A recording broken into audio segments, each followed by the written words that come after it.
Hi అండి. ఈరోజు weight loss khichdi చూపిస్తున్నాను. ఆ కిచిడితో పాటు శనక్కాయ చట్నీ, దాని తయారీ విధానం చూపిస్తాను. దానికి కావాల్సిన ఇంగ్రీడియంట్స్ చూపిస్తానండి. ఒక గ్లాస్ బియ్యం, హాఫ్ గ్లాస్ కందిపప్పు, హాఫ్ గ్లాస్ పెసరపప్పు, ఉప్పు, కొత్తిమీర, క్యారెట్, బీన్స్, మన దగ్గర ఇంకా వేరే ఏ కూరగాయలు ఉన్నా ఆలు వేసుకోనండి, నేను వేసుకోవచ్చు, ఇంకా బఠానీ ఉన్నా వేసుకోవచ్చు.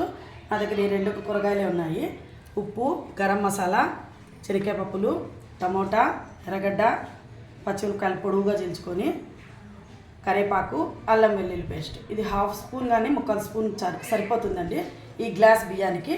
ఇవన్నీ లేట్ అవుతుంది కాబట్టి నానడానికి నేను ఆల్రెడీ నానబెట్టుకున్నానండి. కందిబ్యాళ్ళు, పెసరపప్పు, బియ్యం నానబెట్టుకున్నాను. ఇప్పుడు రెసిపీలోకి వెళ్దాం రండి. ఆయిల్ వేసుకున్నానండి, మరీ ఎక్కువ ఏం వేసుకోలేదు, ఇది వెయిట్ లాస్ కిచడి అన్నాను కాబట్టి. కొద్దిగా జీలకర్ర, 1 టేబుల్ స్పూన్ జీలకర్ర, కరివేపాకు, పచ్చిమిరపకాయలు,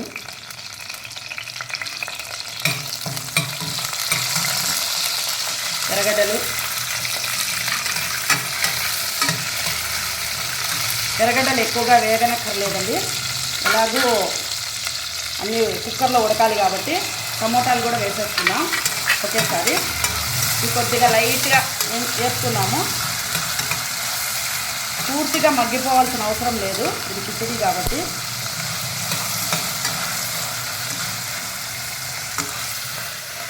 శనక్కాయ పప్పులు వేసుకుందామండి. ఒకసారి వేసుకున్నాము. క్యారెట్, బీన్స్ వేసుకున్నాం.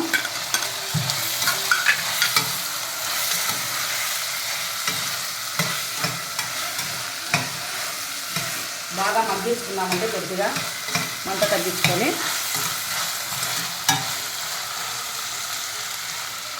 ఇప్పుడు అల్లం వెల్లుల్లి పేస్ట్ వేసుకున్నామండి.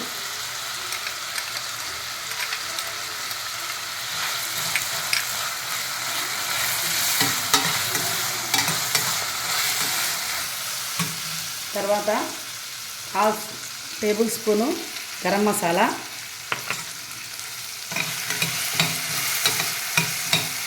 వెంటనే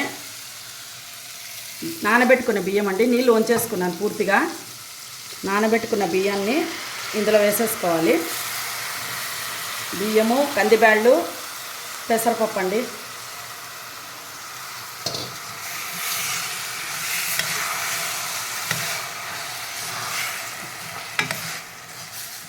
బాగా కలుపుకోవాలి, కొంచెం తక్కువ మంట పెట్టుకొని సిమ్ పెట్టుకొని బాగా కలుపుకోవాలండి. కలుపుకున్న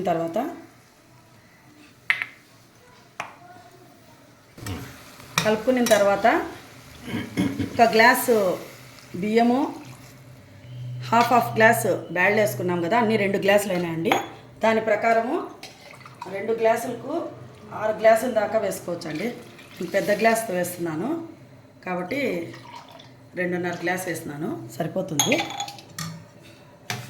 అంతా ఒక్కసారి కలుపుకొని ఉప్పు వేసుకుందామండి, సరిపోయేంత.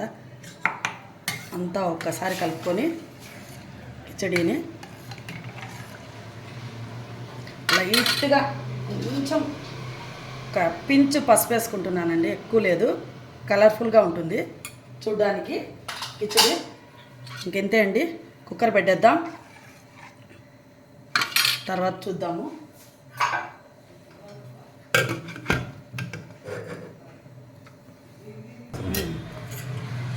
చట్నీకి అండి వేపుకుందాము. శనక్కాయ పప్పులు, పచ్చిమిరపకాయలు, ఆయిల్ వేసాను చూడండి, ఆయిల్ వేసి వేపుకుందాము. దీనికి పచ్చి కొబ్బరి ఉంటే పచ్చి కొబ్బరి వేసుకోండి, బాగుంటుంది. కొద్దిగా పచ్చి కొబ్బరి తీసుకున్నాను, కొంచెం చింతపండు నానబెట్టుకున్నాను, ఉప్పు అండి. ఈ 3 4 కలిపి గ్రైండ్ చేసుకున్నాము శనక్కాయ చట్నీ. తిరువాత పెట్టుకుందామండి.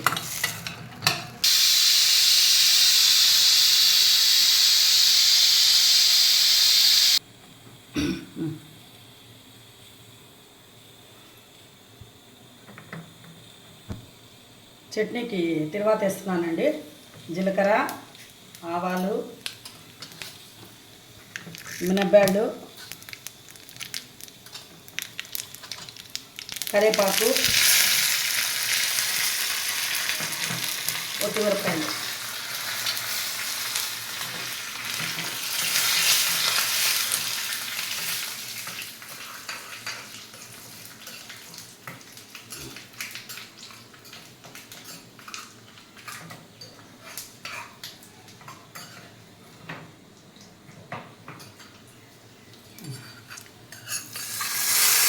చట్నీ రెడీ అయింది, శనగకాయ చట్నీ.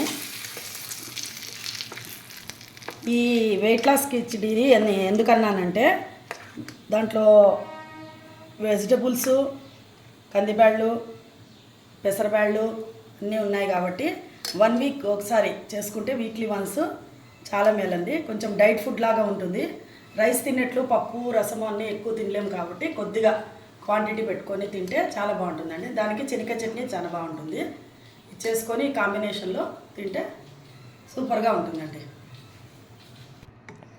అది ఈ రెసిపీ నీకు ఎన్ని రోజుల నుంచి తెలుసు? చేయడం వచ్చా నీకు ఇంతకుముందు? ఇంతకుముందు ఇది పప్పొంగల్ చేస్తానేమో పెసరబ్యాళ్ళు వేసి, పెసరబ్యాళ్ళు వేసి పులగం చేస్తానేమో పూర్వకాలంలో. ఇట్లా వెజిటబుల్స్ వేసి కిచిడి అయితే చేయడం లేదు. ఈ మధ్య వెయిట్ లాస్ అలవాటు అయింది కాబట్టి అందుకే ఈ మధ్యలోనే నేను ఇది మన ఇంట్లో చేయడం చూస్తున్నాను. నేను ఇంతకుముందు చేసేవాళ్ళం కాదు ఇది కాబట్టి, అంటే అదే వెయిట్ లాస్ కోసం అని చెప్పి వెజిటబుల్స్ బాగా తినొచ్చనే ఉద్దేశంతోనేమో కిచిడీలో అన్ని రకాలు వేసి బాగా కిచిడీ చేసుకుని తింటున్నారు. వెయిట్ లాస్ కావడానికి ప్రయత్నం చేస్తున్నారు. వీక్లీ వన్స్ అయినా ఇలాంటిది చేసుకోవాలని. బాగుంటుందండి, చాలా టేస్ట్గా ఉంటుంది. నేను చేసిన ఈ రెసిపీ మీకు నచ్చినట్లయితే లైక్ చేయండి, షేర్ చేయండి, సబ్స్క్రైబ్ చేసుకోండి ప్లీజ్ అండి.